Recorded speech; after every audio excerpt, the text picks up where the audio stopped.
예절백 서열 번째, 전화 예절 일상생활 편. 현대사회는 갈수록 바쁘고 복잡하게 돌아가고 있습니다. 그러다 보니 직접 서로 만나기보다 전화에 의한 의사소통이 급격하게 늘어나고 있습니다. 현대인은 누구나 하루도 빠짐없이 전화통화를 자주 합니다. 이런 상황에서 전화 예절은 누구에게나 필수적인 교양입니다. 사람이 서로 만날 때 예의를 갖추거나 상대를 존중해야 하듯이 전화통화도 마찬가지입니다. 그러나 전화를 많이 쓰는 것에 비하면 전화 예절이 제대로 되지 않은 사람이 너무나 많습니다. 이것은 한마디로 전화통화는 눈에 보이지 않는 상대방과 대화하기 때문입니다. 전화 예절을 지키는 것은 사회생활 및 직업생활에 있어서 다른 사람들과 원만한 대인관계를 유지하기 위한 기본적인 기능입니다. 장소나 상황에 맞게 예절을 지켜 통화하고 전화 연결이 잘못되었을 때와 같은 특별한 상황에서도 예의 바르게 대응하도록 함으로써 일상생활의 필수 기능인 전화 사용이 이루어지도록 해야 합니다. 전화 예절은 일상생활 전화 예절과 직장생활 전화 예절로 구분됩니다. 이번 시간에는 일상생활 전화 예절에 대하여 알아보도록 합시다. 일상생활 전화 예절은 4가지로 세분화할 수 있습니다. 첫째로 전화를 걸 때의 예절. 둘째, 전화를 받을 때의 예절. 셋째, 시간과 상대에 맞는 전화 예절. 넷째, 장소와 상황에 맞는 전화 예절입니다. 그럼 일상생활 전화 예절에 대하여 자세하게 알아봅시다. 전화를 걸 때의 예절이 무엇인지 알아봅시다. 첫째, 전화를 걸기 전에 용건을 확인합니다. 둘째, 늦은 밤, 이른 아침, 식사 시간은 가급적 피합니다. 셋째, 전화를 걸었을 때 자신의 신분을 먼저 밝힙니다. 넷째, 다른 사람이 전화를 받으면 통화하고자 하는 사람의 이름, 소속을 밝히고 정중하게 바꿔주기를 청합니다. 다섯째, 잘못 걸었을 때는 정중하게 사과합니다. 여섯째, 용건은 간단, 명료하게 말합니다. 일곱째, 전화를 거는 쪽이 먼저 끊습니다. 단 윗사람에게는 아랫사람이 나중에 끊습니다.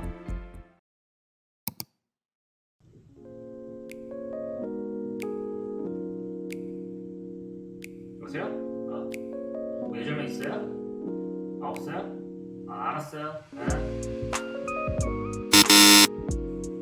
전화를 걸 때에는 자신의 신분을 먼저 밝혀야 합니다.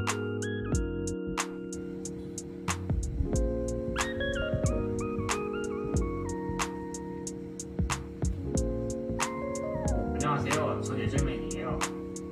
혹시 브레멘 있나요? 제가 그럼 잠시 후에 다시 전화 드릴게요. 네. 전화를 걸 때에는 자신의 신분을 먼저 밝히고 전화를 끊을 때 윗사람의 경우 먼저 끊지 않습니다.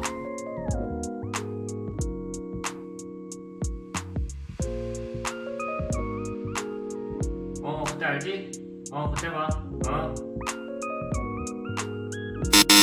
전화를 걸 때에는 먼저 인사하고 자신의 신분을 밝히고 용건을 말합니다.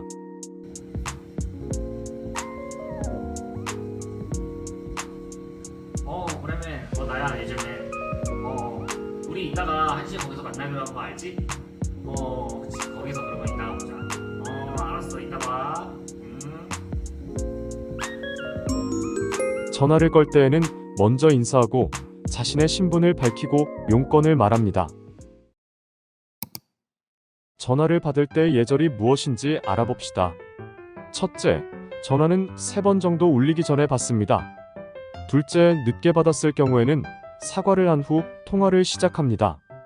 셋째, 메모를 준비하고 용건을 듣습니다. 넷째, 끊기 전에 끊는 인사를 합니다. 다섯째, 전화를 건 사람이 끊은 후에 끊습니다.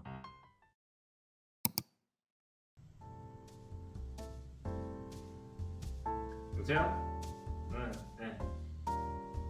예, 알겠어요. 예. 전화를 받을 때에는 끊기 전에 인사를 해야 하며 전화 건 사람이 먼저 끊은 후에 끊습니다.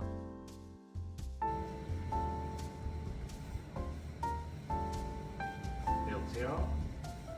네, 안녕하세요. 네. 아, 네, 이제 그럼 그렇게 할게요. 아, 네, 알겠습니다. 네, 들어가세요. 전화를 받을 때에는 끊기 전에 인사를 해야 하며 전화 건 사람이 먼저 끊은 후에 끊습니다. 왜? 알았어. 전화를 받을 때에는 상대방에게 인사를 해야 하며 전화 건 사람이 먼저 끊은 후에 끊습니다. 여보세요? 오랜만이야. 그치. 그렇게 하기로 했지. 그치. 알았어. 그럼 그때 봐. 전화를 받을 때에는 상대방에게 인사를 해야 하며 전화 건 사람이 먼저 끊은 후에 끊습니다. 먼저 시간에 맞는 전화 예절이 무엇인지 알아봅시다. 전화를 걸면 상대에게 신뢰가 되는 시간이 있습니다. 알아볼까요? 첫째, 이른 아침 및 늦은 밤에는 전화를 하지 않습니다. 둘째, 근무 시간에 사적으로 전화하지 않습니다. 셋째, 식사를 하는 시간에 전화하지 않습니다.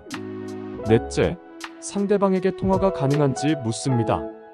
이제 상대에 맞는 전화 예절이 무엇인지 알아봅시다. 첫째, 상대를 기다리게 할 때는 잠시 기다려줄 것을 요청해야 합니다. 둘째, 전화를 끊을 때는 어른이 먼저 전화를 끊고 나서 끊습니다. 셋째, 전화를 걸고 받을 때 공손하고 겸손한 말씨로 전화를 걸고 받습니다. 장소에 따라 지켜야 할 전화 예절이 무엇인지 알아봅시다. 먼저 공공장소에서 지켜야 할 전화 예절을 알아볼까요? 첫째, 학교에서는 되도록 전화기를 껐다가 학교 후에 다시 켜고 병원에서는 의료기기에 전파 장애를 일으킬 수 있으므로 전원을 끕니다. 둘째, 도서관, 미술관, 영화관에서는 다른 사람에게 방해가 되지 않도록 전원을 끄거나 매너 모드로 설정하고 불가피하게 통화해야 할 때에는 나가서 조용히 통화합니다.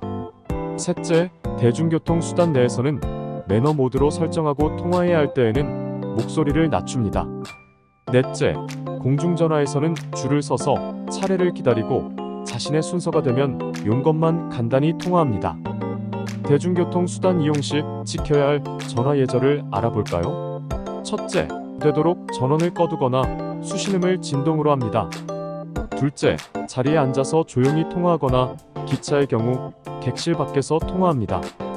셋째, 통화는 짧게, 조용히 하여 옆 사람에게 방해가 되지 않도록 합니다. 상황에 따라 지켜야 할 전화 예절이 무엇인지 알아봅시다. 첫째, 상대방의 목소리가 안 들릴 경우 죄송하지만 큰 소리로 말씀해 주시겠습니까? 라고 말합니다. 둘째, 상대를 모를 경우 실례합니다만 누구신지 말씀해 주시겠습니까? 라고 말합니다. 셋째, 찾는 사람이 자리를 비웠을 경우 지금 잡잡고 씨가 잠시 자리를 비웠습니다. 메모를 남겨드릴까요? 라고 말하거나 잡잡고 씨가 잠시 자리를 비웠는데 10분 후면 돌아올 것 같습니다. 잠시 후에 다시 전화를 주시겠습니까? 아니면 메모를 남겨드릴까요? 라고 말합니다. 넷째, 상대방을 기다리게 할 경우 죄송합니다만 잠시만 기다려 주시겠습니까? 말하거나 죄송합니다만 시간이 좀 걸릴 것 같습니다. 잠시만 기다려 주시겠습니까? 라고 말을 해 양해를 구합니다. 다섯째, 통화 중 배터리가 부족할 경우 배터리 교환 후 제가 다시 전화 드리겠습니다. 라고 말합니다. 여섯째, 손님과 대화 중 전화가 왔을 경우에는 손님과 대화 중이라는 사실을 상대에게 알리고 나중에 전화한다고 말합니다. 또한 통화 중 손님이 왔을 경우 상대방에게 양해를 구하고 급한 용무가 아니면 다시 전화한다고 말합니다.